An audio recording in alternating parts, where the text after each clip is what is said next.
Hey everybody, welcome to another episode of Shooting the Shit with Yankee. As always, I'm Yankee, so let's start shooting. Today, I want to hear about the first time you carried a gun. How old were you? What gun did you carry the first time you carried? Did it turn out to be the right gun, the wrong gun? Did you make mistakes? Did you get it right the first time? Let me know. I want to hear the positive and the negative of the first time you carried, how old you were, and what it was. My first time carrying was when I was 18. Well, legally carrying. Before that, I'd carried guns lots, like going out into the woods with a holster on or a rifle on your back or something like that. But when I first started carrying as a means of self-defense with me all the time, I was 18 years old. I had purchased a little 22 Magnum Taurus stainless steel revolver, and I usually just carried it, in a waistband holster outside my belt. It kind of looked like one of those old service holsters. Fit the gun fine, but wasn't perfectly made for it, but it snapped closed, so it was fine. And sometimes I carried it in my backpack. If I was on my motorcycle or something, I'd stick that whole thing holstered off because it snapped off and put it in my backpack. And it didn't turn out to be the best gun for me because, it was just a little 22, but it's what I could afford at the time. And as far as positive or negative experience, I can't say I really had any negative experiences with my first time. It wasn't until later in life, as an adult, like in my 20s, when I was starting to carry, like my second time starting carrying again in my mid 20s, that's when I started having more trouble. The first gun I tried to carry was a Ruger SP-101. And it was just too bulky. And I was so worried people were going to see it, and it bothered me and all this other stuff. And until I got to where I realized no one's looking at me, etc., was kind of hard to do. So I carried in a paddle holster a lot so I could take it off when I didn't want to go somewhere else conspicuous. But eventually I got to where who cares if anyone sees. But first time carrying, 18 years old, back in West Virginia, a little 22 Magnum. And I'm going to say, it was actually a very positive experience. I thought it was very empowering. It was awesome to feel like you could protect yourself.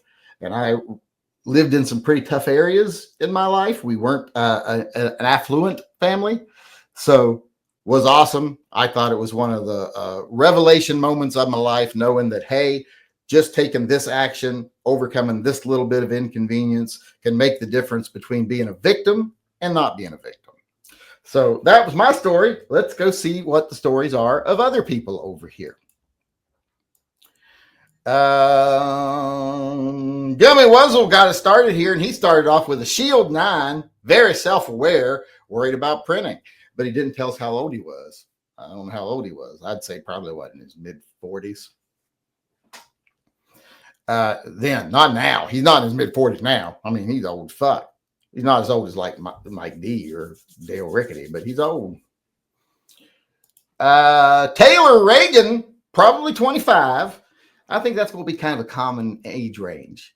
25 years old for starting. Beretta Nano in a sticky holster. That brings back memories. I had a Beretta Nano, and I remember when sticky holsters were all the rage.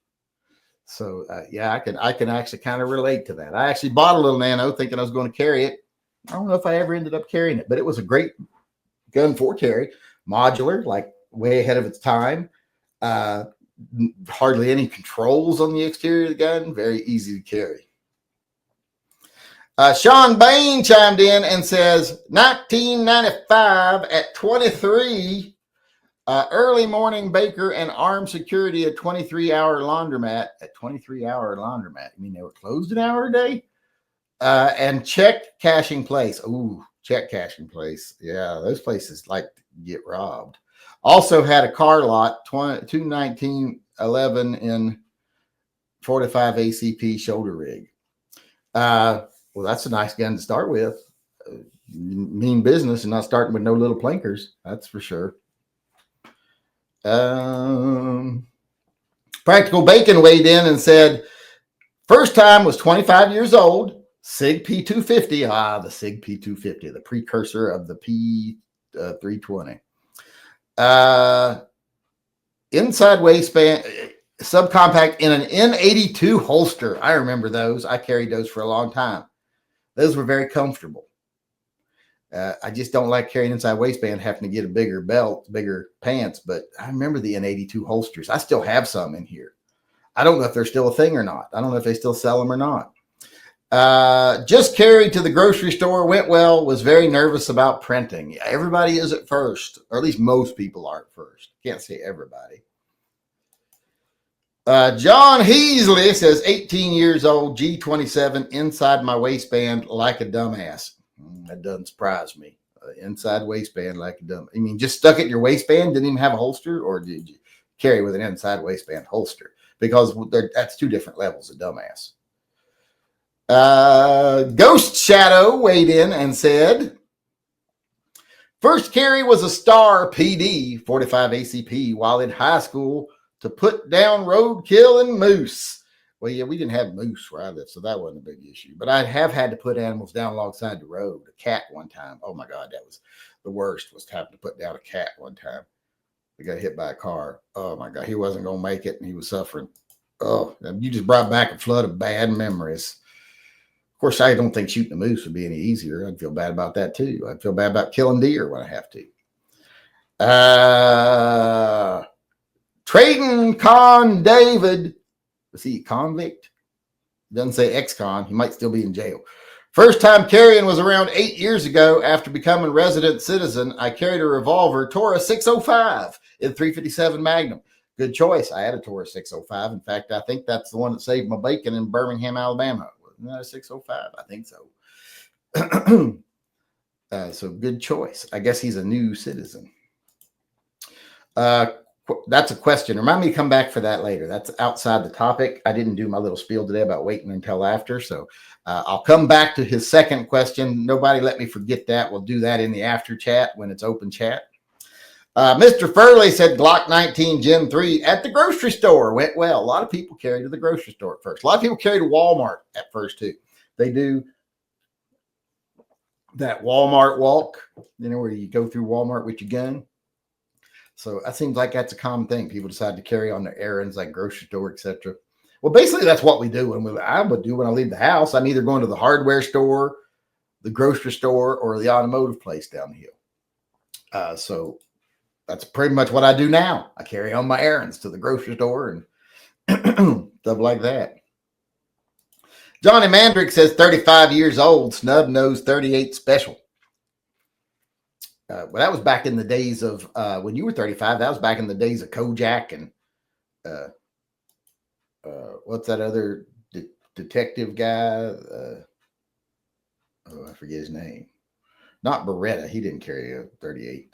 Kojak and I guess who else was it? I know Cagney and Lacey. I think it was Cagney. No, it was Lacey carried the gun, wasn't it? It carried the revolver. That's the only thing I was interested in the show was that. There's more about an off-topic question there from Trading Con David. I'll get to that after the first segment. Bunker in Texas said Springfield XDS 45 in a hidden hybrid holster, 2012. Well, 2012 don't tell us how old you were. We don't know when you were born. But Springfield XDs, those were very popular for a very long time. I even had a couple of them. That's kind of a bigger, heavier gun to carry. Now, they do make a subcompact. Did he say which size his was? He doesn't. But even their subcompact is still a little bit of a chunk. Paul B says, Hail Phil, started at 47, car, PM9. That's first car we've heard. In fact, someone yesterday was, 4th of July at the cookout was asking me, hey, what's a good little gun that's easier to pull the trigger and all this other stuff? Because they've got like a Smith & Wesson Shield, and they want to get something a little smoother and cleaner, that they don't like the little shields too much for them. So I suggested a car. I was like, there's all kinds of different sizes and good triggers. So Bunker in Texas, I was 44. Never felt like I needed it before that. Well, you felt vulnerable, like a lot of us did when we were younger. I had the advantage of growing up in a town where people would beat the shit out of you if they caught you in the right place at the wrong place at the wrong time. So I was well aware that having the shit beat out of you was a possibility. Luckily, I had a pretty strong family, and I was a little bit mean myself, so I never got abused, but I was well aware of the risks. A lot of people don't understand risk until they get older and realize that there are people that will hurt you. You know, you grow up in a family that doesn't hurt you, around people that don't hurt you, and then you get out in the world and it's like, hey, these people will fucking hurt me. King Henry 4718. I had a G23 carried inside waistband.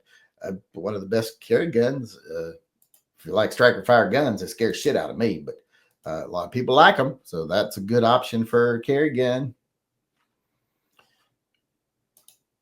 18, that's starting young too. I'm sure you bought that private sale. You didn't get that from an FFL or anything. So, and I'm sure it was totally legal where you lived. Avo 357. Yeah, chimed in a bit. I was 21, first gun when I started carrying. It was a Springfield XD subcompact in 9mm inside waistband. Even those, the little XDs were subcompacts, were still a little bit of a chunk. So carrying that inside, a lot of people started off inside waistband. Inside waistband, when I was growing up, was not really a way most people considered carrying. It was a way people carried when they were illegitimately carrying a gun. Is mostly what people who carried inside waistband. It wasn't considered an honorable carry method. Let's put it that way. S-Man, I was 26. It was a Springfield XDS at a coffee shop. Well, the XDS, I meant those were nice. I actually think I owned one of those. I have since sold it and got a 686 plus. Well, that's talk about an upgrade at a half. That's a major upgrade. Have since sold it and got a 686 plus. Wait, I think you wrote that twice. Yeah, he got a 686 plus. He sold that and got a 686 plus, which is much better. XDS 686 plus, yeah, much better. Much better. Mark Lax chimed in here and said, 21 years old, Glock 19, ex-Safari Land, don't recall. He doesn't remember how it went. He carried a Glock 19 and a Safari Land holster at 21 years old. He got started right when he could. My son's starting with an outside waistband holster too. He's still trying to get used to it. He's wearing it around today and stuff, and he says it's rubbing my side a little bit. He's got a t-shirt over it. I'm like, you have to tuck your t-shirt in and put a shirt on over it. And he's like, well, can I order some hoodies off Amazon? And I'm like, it's summertime. Why would you want hoodies? He's like, I'll wear them. I'm like, don't be weird. Just get some shirts. Get some Hawaiian shirts and embrace it. He still wants to stay stylish. That's the thing about being young. He's not that stylish, though. He's kind of a slob. Officer Tater Hater is our final person weighing in here today, and let's see what he had to say. Then we're done with this segment, and we will move on. And don't let me forget those other ones from up there. First time I concealed carried in 2013 after I left the Army. I was 29, and it was a Ruger LCP with an Uncle Mike's pocket holster, and it was to the hospital. I use the back entrance, so I miss metal detectors. Metal detectors in hospitals? I don't know. They don't usually have those around. Not when I was a kid. Yeah, that's going small. Ruger LCP in a pocket holster. That's just like sticking something in your pocket. That's hardly like making an adjustment at all. So, I mean, that's going the easy way. And we got one more person. Why is my mouse not working? My mouse just quit working completely. I did get Officer Tater Hater there before I went blank, I think, didn't I? He said he first carried in an LCP in an Uncle Mike's pocket holster. So, pretty simple way to carry there. Sparks 19. He says at 19, Ruger Security 6. Ooh, that's a open carry Safari Land. That's a bold choice. That's also a fairly good sized gun. Nice gun too. I love the Security 6s. I like the Speed 6s a little better, but Security 6 is a nice gun. So wide array there of people and their first experiences. Just thought it'd be fun to share today. Plus, I didn't have a topic ready. So thought I'd let y'all talk about your own experiences. So thanks everyone for weighing in. I appreciate it. How about you out there in YouTube land? At what age did you first start carrying a handgun? How did you do it? Did it turn out? What gun was it? Did it turn out to be the right gun for you? Was it a good experience, bad experience? Let me know in the comment section below. And if you want to weigh in on one of these topics in person, come to our live chat. We do them every day at 6 p.m. So come on in, join in the conversation, stick around for the open chat afterwards, and talk about whatever you want to talk about. Hope to see everybody again tomorrow, and hope to see some of you people for a first time maybe tomorrow. Until then, remember, always carry and stay safe till I see you again. Hey everybody, Yankee here. Before we go, I just want to take a second to remind everyone that this channel is 100% viewer funded. We don't take a penny from advertisers, retailers. We don't take money from political organizations. There's no one telling me what I need to tell you. Everything that we do is done through the generosity of our viewers, either buying merchandise or becoming a patron or a Subscribe Star member. You're all the ones that support Pets and Vets and TYMP. And that's the reason I can stay true to myself and loyal only to the people who watch my channel. And I can spend my time talking about what I want to talk about, telling what I think needs to be said, and giving you my uncensored take on things I think you need to hear. So if you'd like to help keep things that way, please support the channel by becoming a patron, a Subscribe Star supporter, or just going over to my web store and buying some merch. The links are all in the upper corner of this video.